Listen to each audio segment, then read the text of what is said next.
राधे राधे दोस्तों, कैसे हैं आप सभी। आशा करती हूँ आप सभी बहुत अच्छे हैं और अपना ख्याल रख रहे हैं। राधा रानी अपनी कृपा आप सब पर बनाए रखे। दोस्तों, आज हम बात करेंगे चैत्र मास के शुक्ल पक्ष के प्रदोष की।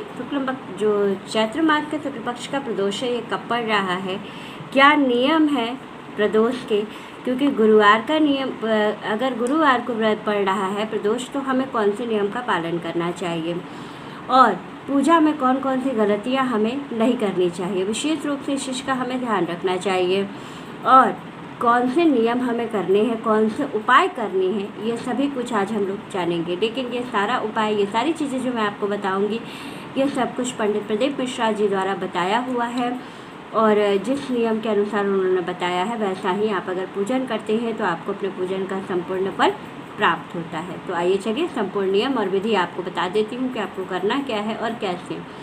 तो सबसे पहले हम लोग बात करेंगे चैत्र मास के शुक्ल पक्ष के प्रदोष की, कि चैत्र मास के शुक्ल पक्ष का प्रदोष कब पड़ रहा है। तो जो प्रदोष का व्रत है ये 10 अप्रैल को रखा जाएगा।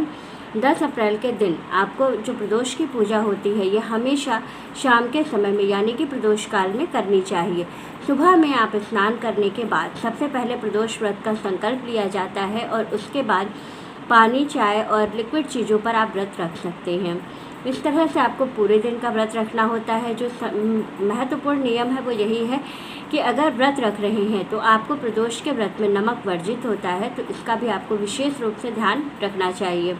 और जब तक आप व्रत का संकल्प ना लें, सुबह का स्नान करने के बाद सबसे पहले आप व्रत का संकल्प लें और बाकी जैसे प्रतिदिन आप महादेव जी की पूजा करती हैं या करते हैं उसी तरह से आपको पूजा कर लेनी है। और करने के बाद आपको क्या करना है कि व्रत का संकल्प लेना है कि आज अमुक नाम अमुक गोत्र और आज मैंने प्रदोष का भोलेनाथ का व्रत रखा है और ये व्रत मैंने इस मनोकामना सिद्धि के लिए रखा है। आपकी जो भी मनोकामना हो उसको एक बार ज़रूर कहें।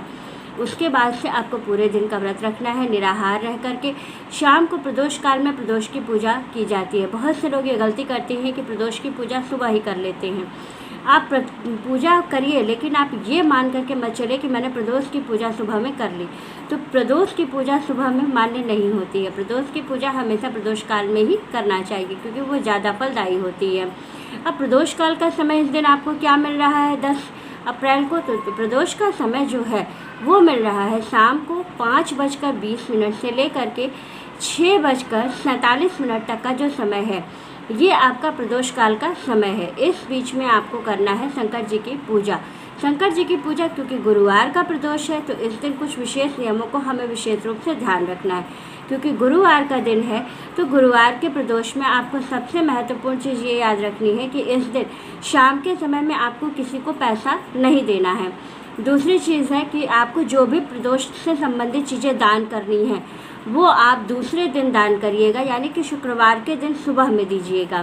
पारण करने से पहले आप व्रत का जो सामान है उसका दान कर लीजिएगा, क्योंकि पारण के बाद आप दान नहीं कर सकते हैं। और गुरुवार का दिन है तो गुरुवार के दिन दान नहीं करना चाहिए।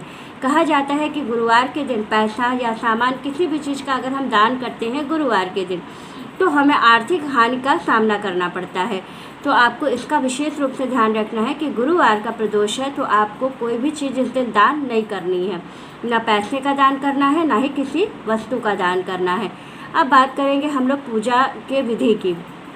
तो जो शाम के समय आप सूर्य के मंदिर में जाएंगे तो उस समय आप क्या करेंगे, घर से 5 चीज़ें लेकर के जाएंगे। घी, दूध, दही, घी, शहद और चीनी। इन चीज़ों का आप विशेष रूप से ध्यान रखेंगे कि ये सारी चीज़ें आप लेकर के जाएंगे। सबसे पहले भोलेनाथ पर अभिषेक करेंगे। अभिषेक करने के बाद शुद्ध जल से स्नान कराएंगे। क्योंकि गुरुवार का प्रदोष है तो आपको पीली चीज़ें चढ़ानी है, पीले रंग का वस्त्र चढ़ाना है, पीले रंग का माला अर्पित करना है, संग में मदार का माला या फिर आपको नीलकंठ का माला मिल जाता है तो वो भी चढ़ाइएगा और पीला माला जरूर चढ़ाइएगा या पीले पुष्प समर्पित कीजिएगा। कनेर का फूल विशेष रूप से महादेव जी को बहुत प्रिय है तो आप वो भी चढ़ा सकते हैं। और चैत्र मास का ये आखिरी प्रदोष है तो आपको ये एक चीज़ जरूर चढ़ानी है। क्या चढ़ाना है? बेल। बेल जो है भोलेनाथ को अति प्रिय है। आप बेल पत्र भी चढ़ाइए और बेल पत्र के साथ साथ आपको जो है बेल, जो साबुत बेल होता है वो भी आपको भोलेनाथ को जरूर अर्पित करना चाहिए। अच्छा, ये नियम ले लीजिए कि कोई भी फल अगर नया मार्केट में आता है तो उसको ले करके पहले किसी को दान कीजिए, मंदिर में चढ़ा दीजिए, दान कर दीजिए, उसके बाद ही उसको ग्रहण कीजिए, तो वो ज़्यादा फलदायी होता है। तो आपको इसका विशेष रूप से ध्यान रखना है कि आपको एक बेल भोग लगाना है, महादेव जी को मंदिर में चढ़ाना है और उसको वहीं पर छोड़ देना है। वैसे भी जो लोग मंदिर में भोग लगाते हैं या प्रसाद चढ़ाते हैं वो लाया नहीं जाता है, तो इसका भी आपको विशेष रूप से ध्यान रखना है। अच्छा, ये चैत्र मास का प्रदोष है, गर्मी बहुत ज़्यादा है, तो आपको ये एक चीज़ ज़रूर लेके जानी है। वो क्या है?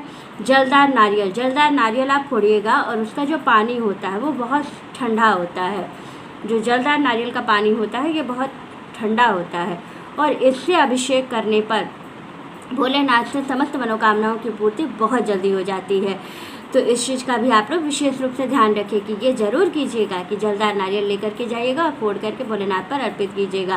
पीले फल, पीले मिठाई का भोग जरूर लगाइएगा और जो है थोड़ी सी मिठाई अर्घ्य पर रखिएगा और बाकी अलग रखिएगा, क्योंकि अर्घ्य पर रखी हुई मिठाई आपको ग्रहण नहीं करनी है, तो बाहर रखिएगा। फिर वही प्रसाद जो आप लेकर के आएंगे घर, उसी प्रसाद से आपको अपने व्रत का पारण करना है।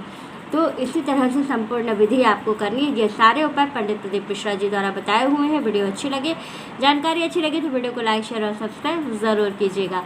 राधे राधे दोस्तों।